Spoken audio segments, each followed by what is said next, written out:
I stopped for gas in a little town in northern Canada.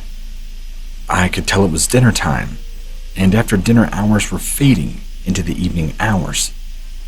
Just outside the gas station that I stopped, I witnessed a family who looked Western get out of a small sedan and begin to unpack their wares, like blankets, jackets, and other things. What caught my eye, but is probably not all that relevant, was their children did not look well nourished, a kind of dysfunctional family. Turning the attention back to myself, I then began to pan out and look at the gas station clerk, who was talking to the father, and upon looking further in the distance, I noticed a strange gray humanoid figure watching them beyond the trees, with what appeared to have large gray claws and pitted eyes, like its eyes were just large, black, and empty, with small burning pitch inside. I had to rub my eyes to make sure I wasn't just seeing things, but when I opened my eyes again, this thing was gone. But one thing I did notice, a feeling remained lingering. A feeling you could almost grasp. Something that's physically tangible. Like something was here. Something different was in the area that was not there before I had ever noticed this figure. The dad was still talking to the clerk when he stopped conversation, walked away, and turned to look at me. His eyes were almost the same, black and dead-looking. And in that moment, all of his children and his wife turned to look at me too, and their eyes all the same, black and dead-looking. I got the creeps. To this day, I don't know if the humanoid figure that I saw in the trees had anything to do with this freak family. I don't know. But I didn't stay very long. Either did the family. The only possible correlation I could think of is that there are creatures called Wendigos, which are nasty spirits. Supposedly cannibalistic, but I'm not exactly sure what this has to do with seeing this family and this humanoid off in the trees. Maybe it's possible they had a part to play together, but I can't be too sure. And that's about the scariest thing that has ever happened to me.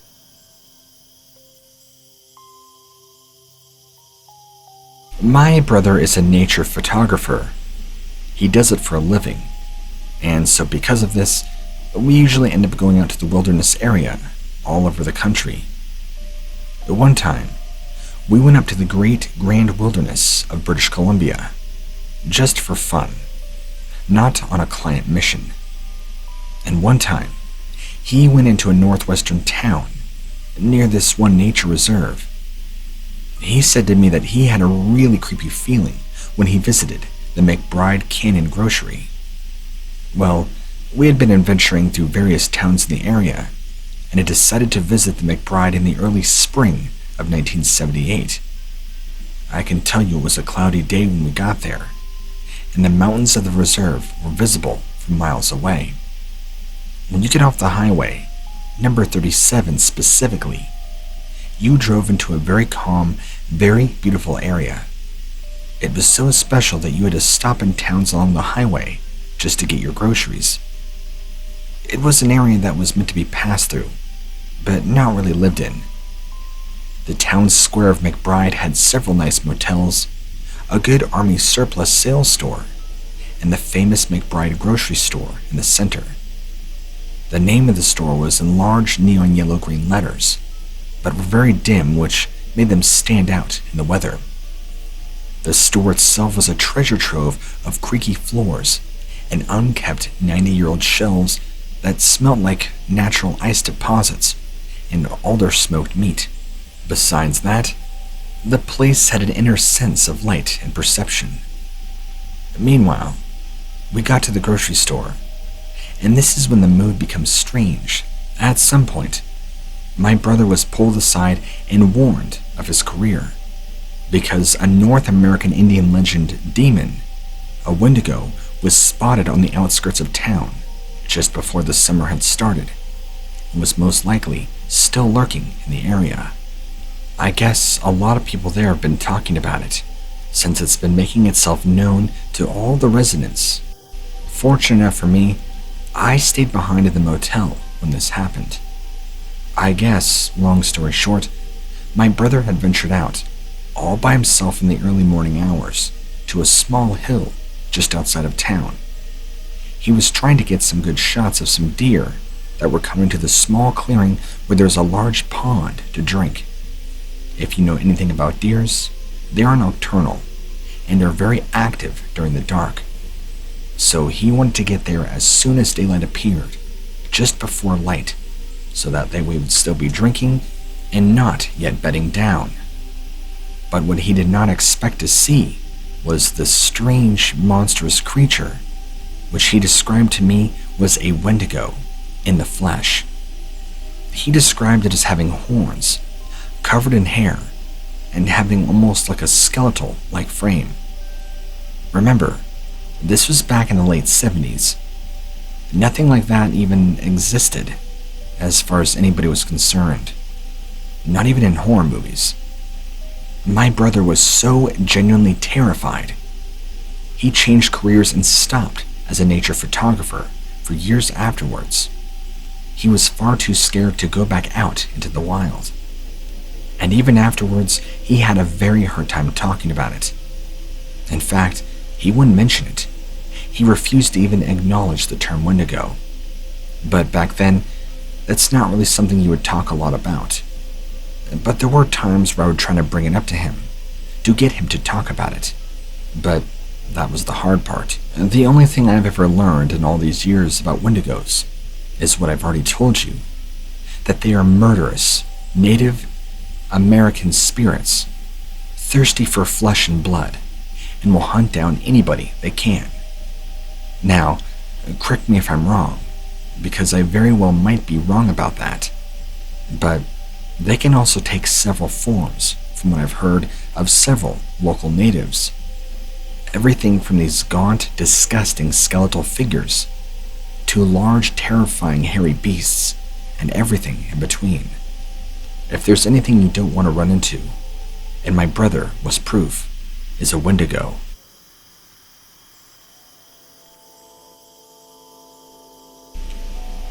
I was out in the wilderness of California on a camping trip with my brother and a few mutual friends of ours. I can tell you the exact date and year it was. That's how much this terrifying event sticks out in my memory. It was October 22nd, 1980.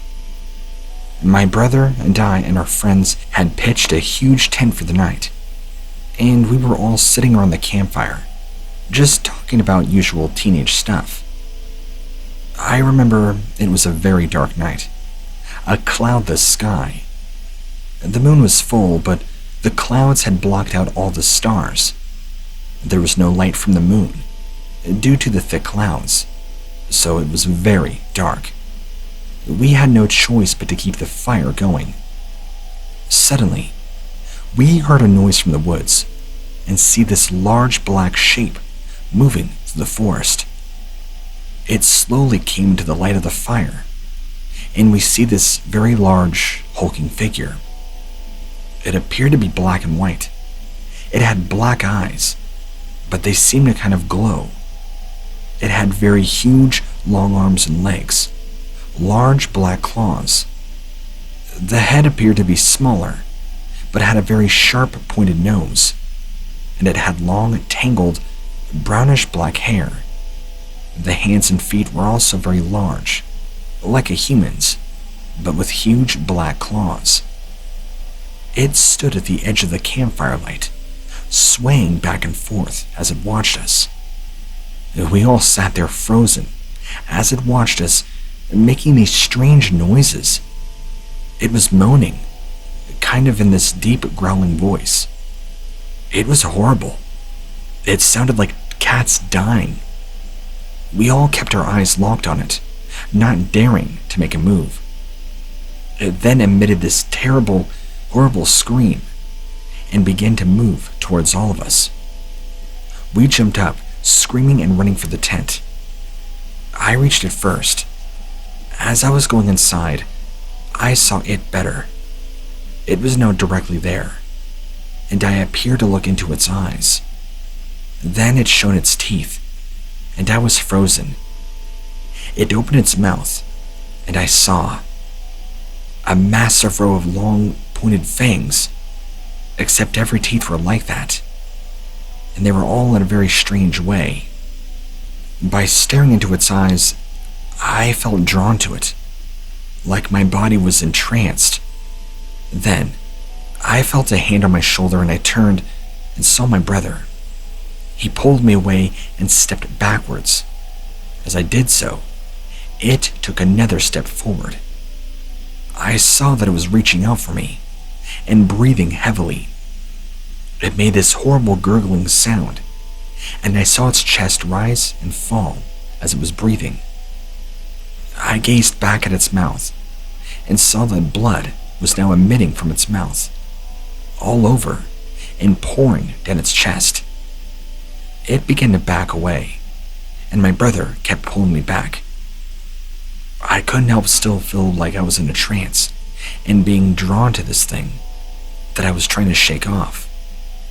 I just felt myself wanting to go near it, like it was pulling me in. I felt in that moment the evil being broken over me, and just like that, from my brother pulling me back in the tent, I came out of a trance. After that, we all went running, abandoned everything, the tent, our equipment, everything, and just ran. We knew that as we ran, it was watching us. We were all very incredibly frightened by this experience, and especially in 1980, you couldn't tell anybody about this without being called a loon. So for the longest time, my brother and I just kept it to ourselves, unless we want to be called crazy by saying we saw some crazy monster in the woods.